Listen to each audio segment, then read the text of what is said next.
কেন্দ্ৰত আৰু ৰাজ্যত কোন আছে? কিয় বাংলাদেশী খেদাৰ ব্যৱস্থা নকৰি আপুনি বাংলাদেশী বহুৱাৰ ব্যৱস্থা কৰিছে? পৰৱৰ্তী আপোনাৰ এটা বক্তব্যৰ উত্তৰ দিছোঁ, চাওক। মই অসমৰ ৰাইজক বিনম্ৰতাৰে আহ্বান জনাম, হিমন্ত বিশ্ব শৰ্মাই 21 চনৰ পিছত অসমত ৰাজনীতি নকৰে। মোৰ পাবলগীয়া হেৰাবলগীয়া একো নাই। কোনোবাই যদি কয় হিমন্ত বিশ্ব শৰ্মাই কিবা হোৱাৰ সপোন দেখি কৰিছে, এইখন মঞ্চৰ পৰাই কৈছো, 21 চনৰ পিছত হিমন্ত বিশ্ব শৰ্মা ৰাজনীতিত থকাৰ প্ৰশ্ন উঠে। কিন্তু জাতিটোৰ কাৰণে এই আবৃত্তি কৰা, এই কবিতা আবৃত্তি কৰা গাখীৰ খোৱা সকলক চিনাক্ত আজমলৰ মুখ, আজমলৰ ছবি কৈ মানুহক আপুনি আতংকিত কৰি এই নিকৃষ্ট ৰাজনীতি আৰু কিমান দিন কৰিব? আপুনি স্পষ্ট কৰক, এই 37খন আসন ইতিমধ্যে সকলো বাংলাদেশীৰ হাতলৈ আপুনি গৈছে বুলি কৈছে। মই আপোনাক প্ৰত্যাহ্বান জনাইছোঁ, এই 37খন আসন বাংলাদেশীৰ হাতলৈ যোৱা মানে কি সকলো মানুহ বাংলাদেশী নেকি? আৰু আপোনাৰ কথাই মই কৈছোঁ, যদি সঁচাকৈ এই 37খন আসনত বাংলাদেশী আছে, চৰকাৰত কোন বহি আছে? কেন্দ্ৰত আৰু ৰাজ্যত কোন আছে? কিয় বাংলাদেশী খেদাৰ ব্যৱস্থা নকৰি আপুনি বাংলাদেশী বহুৱাৰ ব্যৱস্থা কৰিছে? আমিতো হিন্দু মুছলমান ভাগ বিচৰা নাই। কোনোবা বাংলাদেশী তেওঁ হিন্দু হওক, তেওঁ মুছলমান হওক। আপুনি বিচাৰিছে সেই শ্ৰেণী বিভাজন। আৰু যদি বাংলাদেশী আছে, খেদক। আপোনাক আমি বাধা দিছোঁ নেকি? বাংলাদেশীক খেদিবলৈ আপোনাক নিতুমণি শইকীয়াই কোনদিনাখন বাধা দিছে? কওক আপুনি। মিছা কথা কৈ মানুহক এনেই উত্তেজিত কৰি আবুল তাবুল বকি সকলো সময়তে সকলো মানুহক মূৰ্খ সজাবলৈ চেষ্টা নকৰিব। নেভাবিব যে সকলো মানুহ আপোনাৰ নিচিনা ধুৰন্ধৰ আৰু চালাক। ভুল কথা। তাৰপিছত এইটো প্ৰসংগ মই উত্থাপন কৰিছোঁ, চাওক আপুনি কি কৈছে। মানুহে কয় ত্ৰিপুৰা হ'ব নিদিওঁ। আৰে আবৃত্তি কৰা বন্ধু, তোমাৰ সম্পাদকো 21 চনত তুমি নোহোৱা হৈ যাবা। কোনোবা বাঘবৰ জনিয়াৰ মানুহে তাত সম্পাদক হ'ব, তুমি আৰু সম্পাদক হৈ থাকিব নোৱাৰা। 21 চনত মই সম্পাদক হৈ থাকিব নোৱাৰোঁ, বাঘবৰ জনিয়াৰ মানুহ সম্পাদক হ'ব। বাঘবৰ জনিয়াৰ প্ৰত্যেকজন মানুহেই কি বাংলাদেশী? মই আপোনাক প্ৰত্যাহ্বান জনাইছোঁ, বাঘবৰ জনিয়াৰ প্ৰত্যেকজন মানুহ বাংলাদেশী বুলি আপুনি প্ৰমাণ কৰক। আৰু মই কৈছোঁ বাঘবৰ জনিয়াৰ প্ৰত্যেকজন মানুহ বাংলাদেশী নহয়। আপুনি প্ৰমাণ কৰক। কাইলৈ মই আপোনাৰ ভৰিত ধৰি সেৱা কৰিমগৈ, এই মুখ্য সম্পাদক পদ মই এৰি দিম। জনিয়া আৰু বাঘবৰৰ প্ৰত্যেকজন নাগৰিক যদি আপুনি বাংলাদেশী বুলি প্ৰমাণ কৰিব পাৰে, তেনেহ'লে মই কাইলৈ আপোনাৰ ভৰিত ধৰিমগৈ, মুখ্য সম্পাদকৰ পদ ত্যাগ কৰিম। মই আপোনাক মুকলি প্ৰত্যাহ্বান জনাইছোঁ, প্ৰমাণ কৰক আৰু ৰাজহুৱাকৈ কওক আপুনি যে জনিয়া আৰু বাঘবৰত থকা প্ৰত্যেকজন মানুহেই বাংলাদেশী। আৰু যদি আপুনি নোৱাৰে, তেনেহ'লে আপুনি ৰাজহুৱাকৈ ক্ষমা খোজক জনিয়া আৰু বাঘবৰবাসীৰ লগতে সমগ্ৰ অসমবাসীৰ ওচৰত। দুটাকৈ সন্মানীয় সমষ্টি। বাঘবৰত প্ৰতিনিধিত্ব কৰি আছে চেয়াৰমান আলীয়ে, জনিয়াক প্ৰতিনিধিত্ব কৰি আছে আব্দুল খালেকে। সেই আব্দুল খালেকে এটা সময়ত আপোনাৰ বুকুৰ মণি, হিয়াৰ ধন, মুখ্যমন্ত্ৰী চকীৰ লালসাত যেতিয়া আপুনি উন্মাদ হৈ বলীয়া ঘোঁৰাৰ দৰে দৌৰিছিল, সেই সময়ত আপোনাৰ সেই দৌৰৰ সহযাত্ৰী আছিল এই আব্দুল খালেক। তাৰমানে আপুনি এজন বাংলাদেশী বিধায়কক লগত লৈ মুখ্যমন্ত্ৰীৰ চকীৰ সপোন দেখিছিল, আৰু আজি সেই স্বপ্ন ভংগ হোৱাৰ পিছত আপুনি বলীয়া ঘোঁৰাৰ দৰে আকৌ ওলোটাকৈ দৌৰিছে। হ'ব নোৱাৰে। আমাৰ এই মুকলি প্ৰত্যাহ্বান গ্ৰহণ কৰক। মই গ্ৰহণ কৰিছোঁ, বাঘবৰ জনিয়াৰ প্ৰত্যেকজন মানুহ, মই কৈছোঁ মুছলমান মানেই বাংলাদেশী নহয়। আৰু আপুনি প্ৰমাণ কৰি দেখুৱাওক। মই আপোনাক প্ৰত্যাহ্বান জনাইছোঁ, মই কাইলৈকে আপোনাৰ ভৰিত ধৰিমগৈ, মই মুখ্য সম্পাদক পদ ত্যাগ কৰিম। ৰাজহুৱা প্ৰত্যাহ্বান আপোনাৰ প্ৰতি মোৰ এয়া। পৰৱৰ্তী আপোনাৰ এটা বক্তব্যৰ উত্তৰ দিছোঁ, চাওক। মই অসমৰ ৰাইজক বিনম্ৰতাৰে আহ্বান জনাম, হিমন্ত বিশ্ব শৰ্মাই 21 চনৰ পিছত অসমত ৰাজনীতি নকৰে। মোৰ পাবলগীয়া হেৰাবলগীয়া একো নাই। কোনোবাই যদি কয় হিমন্ত বিশ্ব শৰ্মাই কিবা হোৱাৰ সপোন দেখি কৰিছে, এইখন মঞ্চৰ পৰাই কৈছো, 21 চনৰ পিছত হিমন্ত বিশ্ব শৰ্মা ৰাজনীতিত থকাৰ প্ৰশ্ন উঠে। কিন্তু জাতিটোৰ কাৰণে এই আবৃত্তি কৰা, এই কবিতা আবৃত্তি কৰা গাখীৰ খোৱা সকলক চিনাক্ত কৰি পানীপথৰ শেষ যুদ্ধ দিবলৈ হিমন্ত বিশ্ব শৰ্মা সাজু।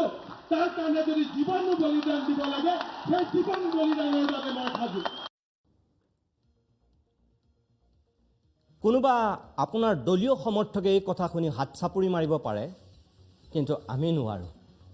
আপোনাৰ মুখৰ কথাৰ কি ভেলু আছে ইয়াৰ আগতে আমি দেখি থৈছোঁ। দুটা উদাহৰণ দিলে আপোনাৰ যথেষ্ট হ'ব। কিৰীপ চলিহা যদি মংগলদৈ সমষ্টিৰ পৰা আপুনি জিকাব নোৱাৰে, তেনেহ'লে আপুনি ৰাজনীতি বাদ দিম বুলি কৈছিল।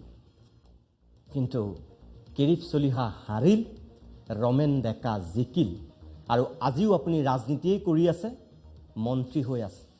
কিয়? আপুনিতো ৰাজহুৱাকৈ কৈছিল, কিয় বাদ নিদিলে ৰাজনীতি?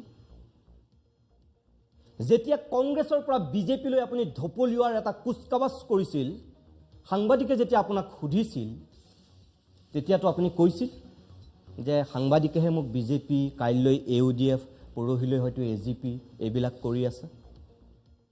কিন্তু তাৰপিছত আপুনি বিজেপিলৈতো আহিল সংবাদ মাধ্যমে কোৱাৰ দৰেই। আপোনাৰ মুখৰ কথাৰ কি ভেলু আছে? আজি আপুনি এনেকৈ কৈছে। নৰেন্দ্ৰ মোদীক জোতা আৰু চেণ্ডেলেৰে ঠেলাৱালা ৰিক্সাৱালাই চৰিয়াব বুলি কৈছিল। আজি সেই নৰেন্দ্ৰ মোদীৰ ভৰি নুচুলে আপোনাৰ জীৱন বৃথা। গুজৰাটত মুছলমানৰ তেজ ওলাই পানীৰ পাইপেৰে, ইয়াত পানী ওলাই, তাত মুছলমানৰ তেজ ওলায়। আজি আপুনি কাৰ শৰণাপন্ন, কাৰ ভৰি চুই জীৱন ধন্য হৈ আছে? মোক ক'ব নালাগে, নিজক সোধক এবাৰ। আপোনাৰ মুখৰ কথাত কিমান গুৰুত্ব, কিমান আপুনি কথা দি কথা ৰাখিব পাৰে, সেই অসমৰ প্ৰত্যেকজন মানুহেই, সমাজ সচেতন মানুহে জানে, বুজে, দেখি আহিছে। কাৰণ ইতিহাসে সকলো সঁচা কথা কয়। অকণমান সময়ৰ কাৰণে আকৌ বিৰতি লৈছোঁ। তাৰপিছতেই আপোনাৰ আৰু কেইটামান প্ৰশ্নৰ মই উত্তৰ দিম।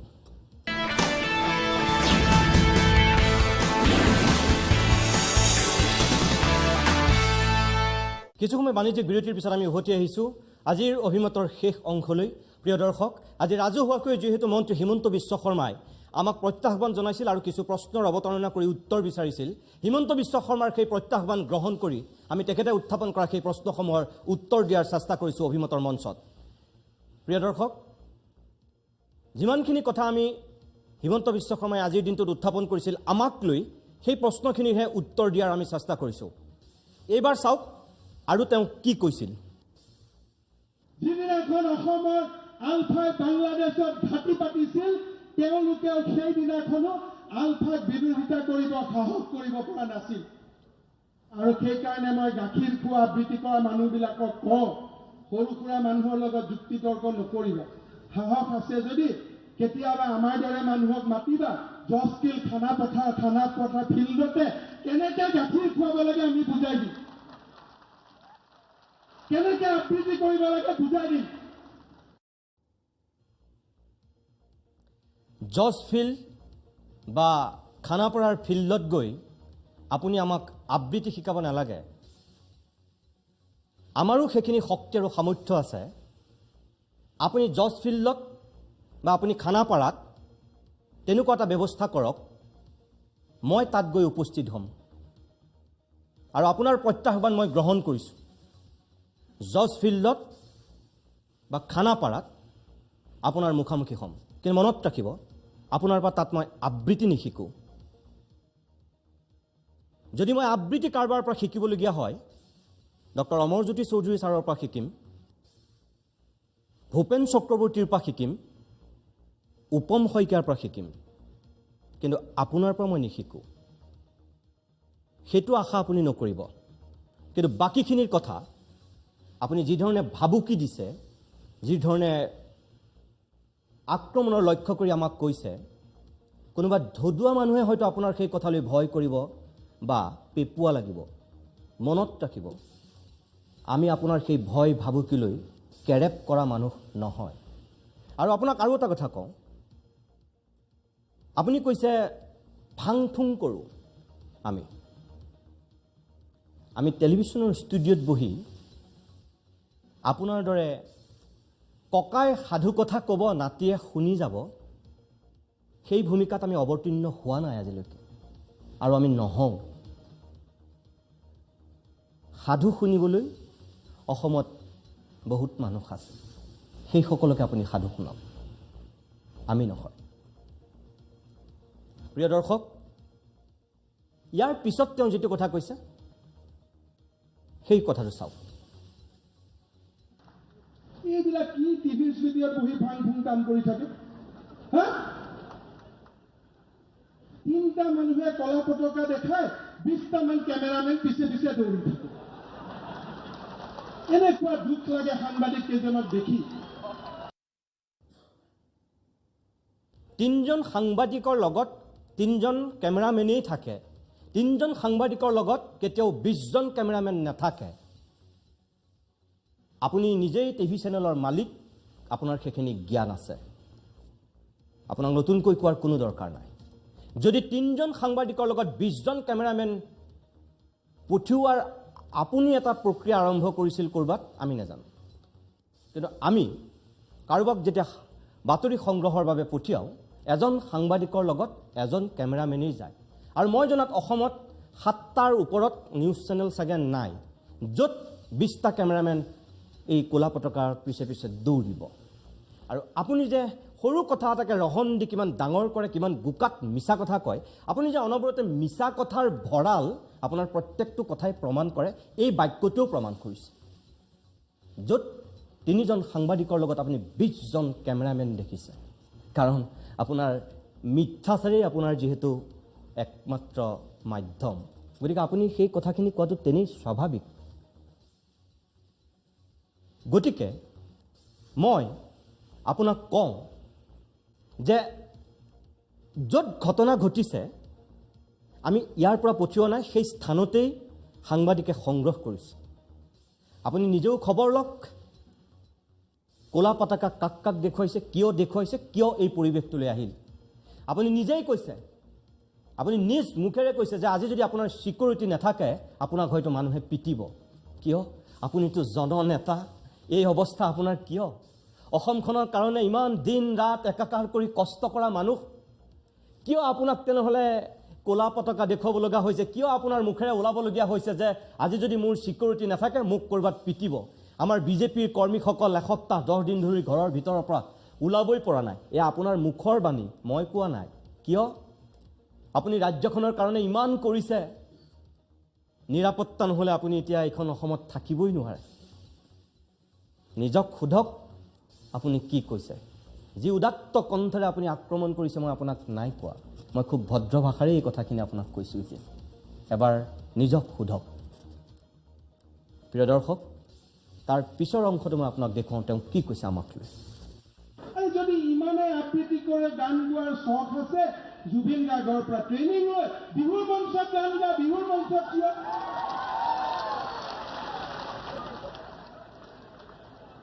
আৰু তাকে গৈ তালি মাৰে, আবৃত্তি কৰে।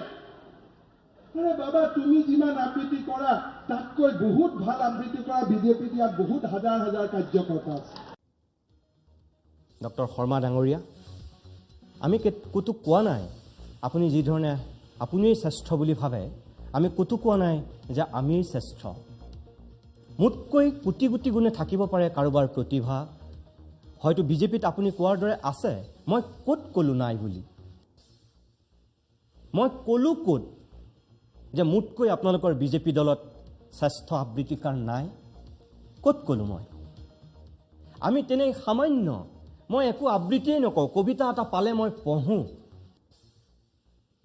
আৰু আপুনি কৈছে আপোনালোকৰ তাত অজস্ৰ আছে। মইতো নাই বুলি কোৱা নাই। কি যুক্তিত আপুনি এই কথাটো কৈছে? হাত চাপৰিৰ আশাত মিছা কথা কৈ গোটেই জীৱনটো ধন্য কৰিলে কাৰণে শেষত আমি এটা কবিতা অন্তৰৰ পৰা আবৃত্তি কৰিছোঁ, তাতো আপোনাৰ আপত্তি নে? আপোনাৰ নিচিনা মহা শক্তিশালী, এই সকলো ফালৰ পৰা ধনবান, বাহুবলী এই মানুহজনক এটা আবৃত্তিয়ে ক'ৰবাত ভয় খুৱাইছে? কাৰণ জ্যোতিপ্ৰসাদে কৈছিল ঠিকেই বহুত বছৰৰ আগতে, সাৱধান সাৱধান সুবিধাবাদীৰ দল তোৰ মিছা হ'ব কৌশল মই গাইছিলোঁহে লিখিছিল জ্যোতিপ্ৰসাদে লাগি গ'ল আপোনাৰ গাত ডক্টৰ শৰ্মা জ্যোতিপ্ৰসাদ আৰু বিষ্ণুৰাভা অসমীয়া সমাজ জীৱনৰ নমস্য দেৱসদৃশ ব্যক্তি তেখেতৰ কলমেৰে ওলোৱা কবিতাহে মই গাইছিলোঁ মই লিখা নাছিলোঁ সেইটোও আপুনি মন কৰিব কথাখিনি কি আছিল কাক লৈ কৈছিল কিয় কৈছিল হয়তো আপোনাৰ সেই কথাখিনিয়ে গাত লগাৰ কাৰণে আজি আপুনি আবৃত্তিক লৈ ইমান সৰব হৈছে প্ৰিয় দৰ্শক মই শেষৰটো তেখেতৰ বক্তব্য আমাক উদ্দেশ্যি কৰা আপোনালোকক দেখুৱাব বিচাৰোঁ নৰেন্দ্ৰ মোদী ডাঙৰীয়াই উত্তৰ পূবত অভিলেখ সংখ্যক ভোটত বিজেপিৰ জয়ত ধ্বজা উত্তৰ পূৰ্বত উৰিব কোনোবা যদি আবৃত্তি কৰা মানুহ আছে গাখীৰ খোৱা মানুহ আছে তেওঁলোকক মই এই মঞ্চৰ পৰা প্ৰত্যাহ্বান দিছোঁ ৰাখিব পাৰে যদি চাই ল'ব ৰাখিব পাৰে যদি ডক্টৰ শৰ্মা ডাঙৰীয়া আপুনি ভুল কৰিলে তাতেই আপুনি এই প্ৰত্যাহ্বানটো জনাব লাগিছিল কংগ্ৰেছক এই প্ৰত্যাহ্বান জনাব লাগিছিল অসম গণ পৰিষদক আপুনি জনালে এজন আবৃত্তিকাৰক আপোনাৰ নিচিনা ইমান ডক্টৰেট ডিগ্ৰী থকা ৰাজনীতিবিদৰ এইখিনিও সামান্য জ্ঞান নাইনে যে মই আপোনাক কেনেকৈ নিৰ্বাচনত পৰাস্ত কৰিম মইতো কোনো দল নহয় মইতো কোনো প্ৰাৰ্থী নহয় যে মই সমুখ সমৰত আপোনাৰ লগত নিৰ্বাচনত নামিম আপোনাৰ নিচিনা ইমান গুণী জ্ঞানী এজন ব্যক্তিৰ মুখত এনে কথা শোভা পায় জানো আপুনি মনত ৰাখিব মই এজন মাত্ৰ নিমিত্ত সামান্য ধূলিকণা নিতুমণি শইকীয়া এটা ৰাজনৈতিক দল নহয় কোনো ৰাজনৈতিক দলৰ নেতা নহয় অসমৰ হাজাৰজন লাখজন সাধাৰণ জনতাৰ দৰে ময়ো এজন গতিকে আপুনি ভুল কৰিছে যে নৰেন্দ্ৰ মোদীক কেনেকৈ প্ৰতিৰোধ কৰিব পাৰি বা আগন্তুক নিৰ্বাচনত কেনেকৈ আপোনালোকৰ জয়ৰ গতিধাৰা ৰোধ কৰিব পাৰি সেই প্ৰত্যাহ্বান জনাইছে দুখিত যদি মই আপোনাৰ দৰে সক্ৰিয় ৰাজনীতিত থাকিলোহেঁতেন মই মুকলিকৈ কৈছোঁ আপোনাৰ সেই প্ৰত্যাহ্বান মই গ্ৰহণ কৰিলোহেঁতেন কিন্তু মই সক্ৰিয় ৰাজনীতিত নাই মই এটা টেলিভিছন চেনেলৰ সামান্য এজন সংবাদকৰ্মী গতিকে মই মোৰ ভূমিকা পালন কৰিছোঁ কিন্তু আপোনাক মই মনত পেলাই দিওঁ নিমখ ঘাৰাম মানুহবিলাকে কিছুমান কথা মনত পেলোৱা দৰকাৰ খাই পাত ফলা মানুহবিলাকে কিছুমান কথা মনত পেলোৱা দৰকাৰ বিগত নিৰ্বাচনত এই বিজেপি দলৰ হৈ বিজেপি চৰকাৰক লৈ যিসকলে আশাবাদী এটা মন লৈ পেলাই কিছু কাম কাজ কৰিছিল সেই দুৰ্ভগীয়াসকলৰ ভিতৰত আমিও অন্যতম আছিলোঁ য'ত ৪২ জন বুদ্ধিজীৱী সমাজ নাগৰিক ডক্টৰ হীৰেণ গোহাঁই ছাৰকে ধৰি একাংশ ব্যক্তিৰ লগত আমি এককভাৱে যুদ্ধ কৰিছিলোঁ এটাই স্বাৰ্থ যে কংগ্ৰেছৰ ভ্ৰষ্টাচাৰ কংগ্ৰেছৰ দুৰ্নীতি কংগ্ৰেছৰ সেই জঘন্য শাসন ব্যৱস্থাৰ যদি অৱসান ঘটি ৰাজ্যখনলৈ কোনোবাই সুশাসন সঁচাকৈ আনে তেনেহ'লে সেয়া ৰাজ্যখনৰ মংগলৰ কাৰণে আমি কিছু কৰাটো দৰকাৰ আৰু সেই ভাবিয়েই আমি সেই সময়ত ডক্টৰ হীৰেণ গোহাঁই ছাৰকে ধৰি একাংশ মানুহৰ স্থিতিৰ মুকলি বিৰোধিতা কৰিছিলোঁ এই ষ্টুডিঅ'ৰ মজিয়াত গতিকে আজিও আমি যিখিনি কৰি আছোঁ অকল জাতিৰ স্বাৰ্থত ৰাজ্যৰ স্বাৰ্থত মনত ৰাখিব আপুনি কোৱাৰ দৰে নিৰ্বাচনত জয়ী মানেই সৰ্বশেষ কথা নহয় কিমান দিনলৈ জিকিব কুট কৌশল কৰি মানুহক মিছা কথাৰে আভুৱা ভাৰি কিমান দিনলৈ জিকিব অনন্ত কাললৈ আপুনি মিছা কথাৰে ৰাজনৈতিক বৈতৰণি পাৰ হ'ব পাৰিব নেকি নোৱাৰে মনত ৰাখিব আমিও সংবাদ মাধ্যমত থাকিম আপুনিও ৰাজনীতি কৰি থাকিব সময়ে আচল বিচাৰ কৰিব কাৰ কথা সঁচা কোন মিছা এটা সময়ত অখিল গগৈও আমাৰ লগত যুদ্ধ কৰিছিল কংগ্ৰেছেও আমাক বিজেপিৰ এজেণ্ট সজাইছিল আৰু আজি একেই বিজেপি আকৌ কংগ্ৰেছক বা কাৰোবাৰ হৈ কাম কৰাৰ অভিযোগ আপোনালোকে আমাক দিছে সময়ে ক'ব কাৰ হৈ কোনে কাম কৰিছে আৰু কাৰ হৈ কোনে মাতিছে প্ৰিয় দৰ্শক হিমন্ত বিশ্ব শৰ্মাই যিহেতু আজি ৰাজহুৱাকৈ প্ৰত্যেকটো কথাৰ উত্তৰ বিচাৰিছিল ৰাজহুৱাকৈ ডিঙি ফুলাই ফুলাই শিৰ ফুলাই ফুলাই যিহেতু আমাক প্ৰত্যাহ্বান জনাইছিল, মোৰ সেই সৎ সাহস আছে সেই প্ৰত্যাহ্বান গ্ৰহণ কৰিবলৈ। সেইকাৰণে তেখেতৰ প্ৰত্যেকটো কথাৰ উত্তৰ মই আজিয়েই দিছোঁ। আপোনালোকে বিচাৰ কৰক মই কোৱা কথাখিনি সঁচা নে মিছা। শেষত মই এটা কথাই ক'ম, হিমন্ত বিশ্ব শৰ্মা আৰু সৰ্বানন্দ সোণোৱাল, ৰঞ্জিত দাস, আপোনালোক তিনিওজনলৈ মোৰ প্ৰশ্ন, যিটো স্থিতি মই আজিৰ দিনত লৈ আছোঁ বেলেগ কাৰণ একো নাই। সহজ ভাষাত মই আপোনালোকক কওঁ যে নিৰ্বাচনৰ পূৰ্বে নৰেন্দ্ৰ মোদী আহি কৈছিল যে তালি টোপোলা বান্ধি বিদেশী ইয়াৰ পৰা যাব লাগিব, সাজু হওক। কিন্তু সেই নৰেন্দ্ৰ মোদী চৰকাৰৰ শেষৰ সময়খিনিত এতিয়া বিজেপিক বিদেশীক বৰপীৰা পাৰি দিয়াৰ এটা প্ৰক্ৰিয়া চলিছে। মোৰ দৃষ্টিত ভুল। বিদেশী না তেওঁ মুছলমান না তেওঁ হিন্দু। মোৰ দৃষ্টিত বিদেশী। গতিকে মই তাৰ বিৰোধিতা কৰিছোঁ। কাৰণ আপোনালোকে বিদেশীক খেদাৰ কথা কৈছিল আৰু এতিয়া বিদেশীক বৰপীৰা পাৰি দিয়াৰ কথা কৈছিল শ্ৰেণী বিভাজনেৰে, হিন্দু আৰু মুছলমান। ৰাষ্ট্ৰীয় প্ৰেক্ষাপটত বা আজি ৰাজ্যিক প্ৰেক্ষাপটত ডক্টৰ শৰ্মা ডাঙৰীয়া আপুনি যিধৰণে হিন্দু আৰু মুছলমানৰ মাজত বিভাজন কৰিছে, আপুনি মনত ৰাখিব আপুনি উন্নয়নৰ কথা কোৱা মানুহ, অসমখনক লৈ আপুনি স্বপ্ন দেখা মানুহ। গতিকে আপোনাৰ মুখত অন্তত এই হিন্দু আৰু মুছলমানক লৈ যিটো আপুনি শ্ৰেণী বিভাজন কৰিছে এই কথাখিনিৰ শোভা নাপায়। কাৰণ আপুনি ৰাজ্যখনৰ মুখ্যমন্ত্ৰী হ'ব বিচৰা মানুহ, ৰাজ্যখনৰ আপুনি প্ৰগতিৰ পথত আগুৱাই নিয়া অন্যতম সেনাপতি হোৱা মানুহ। গতিকে আপুনি যিটো পৰিৱেশলৈ নিব বিচাৰিছে, আপোনাৰ কাৰণে আজি আদৰ্শ হৈছে পাকিস্তান, আদৰ্শ হৈছে ইৰাক, আদৰ্শ হৈছে ইৰাণ, আদৰ্শ হৈছে চিৰিয়া, আদৰ্শ হৈ পৰিছে জিন্না। কিন্তু আমাৰ কাৰণে ধৰ্মীয় উন্মাদনেৰে যিবিলাক দেশ আজি পৰিচালিত হৈছে, ইৰাক, ইৰাণ, চিৰিয়াৰ পৰা পাকিস্তানলৈকে সকলোতে উন্নয়নৰ দিশতকৈ মানুহক বলীয়া কৰিছে ধৰ্মই। আৰু সেইবিলাকৰ কাৰণেই কি আফগানিস্তান কি পাকিস্তান সকলো আজি বিধ্বস্ত।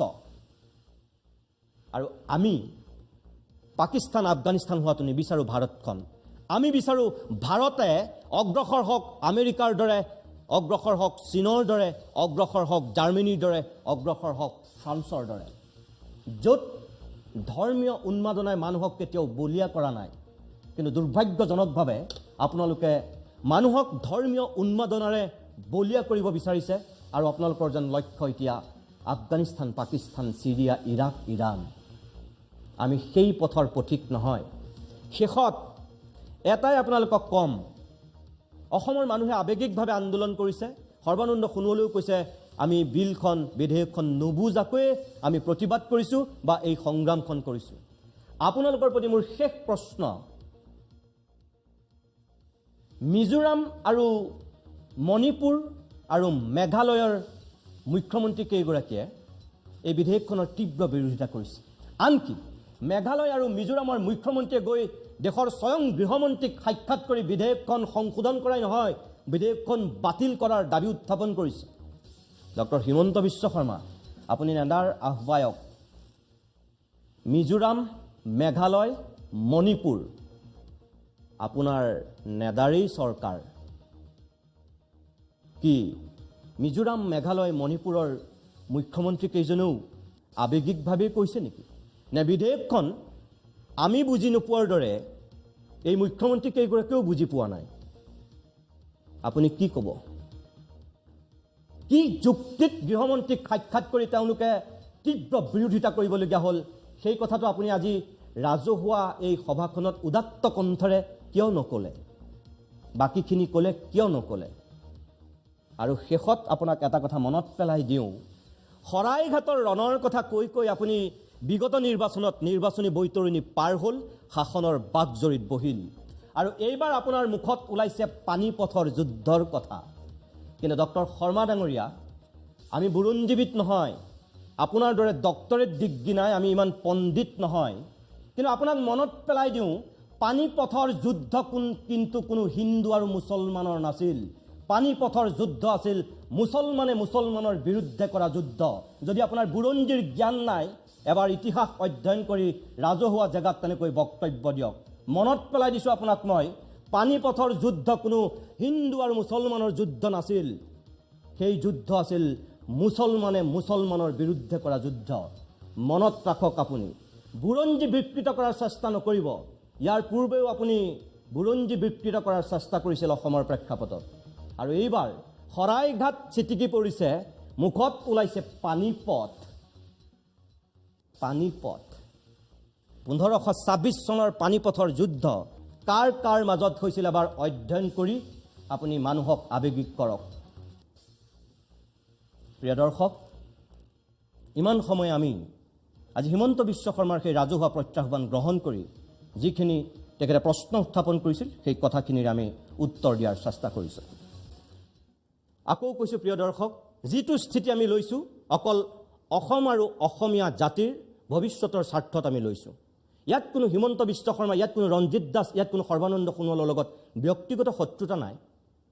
গোটেই সমাজ, গোটেই বুদ্ধিজীৱী, গোটেই অসমৰ সাংবাদিক মহল যিটো আন্দোলনত জড়িত হৈছে, আমিও সামান্য এজন কৰ্মী হিচাপে জড়িত হৈছোঁ। 48 জন মানুহে লতাশিলৰ পথাৰত কালিৰ দিনটোত বক্তব্য ৰাখিছিল, কিন্তু হিমন্ত বিশ্ব শৰ্মাৰ কেৱল আক্ৰমণৰ লক্ষ্য হ'লো সেই 48 জনৰ ভিতৰত কেৱল আমি এটা আবৃত্তি কৰিছিলোঁ, আমি কেইটামান কথা কৈছিলোঁ, আৰু সেই কথাখিনিয়ে হয়তো হিমন্ত বিশ্ব শৰ্মাৰ মন আৰু মগজুক চাগে আজিৰ দিনটোতো সুস্থিৰে ৰখা নাই, যাৰ কাৰণে তেখেতে আমাক আক্ৰমণৰ লক্ষ্য কৰি লৈছে। ডক্টৰ শৰ্মা ডাঙৰীয়া, আপোনাকো কওঁ, কোনো ব্যক্তিগত শত্ৰুতা নাই। যিখিনি কথা কোৱা হৈছে সম্পূৰ্ণৰূপে অসম আৰু অসমীয়াৰ স্বাৰ্থত কৈছোঁ।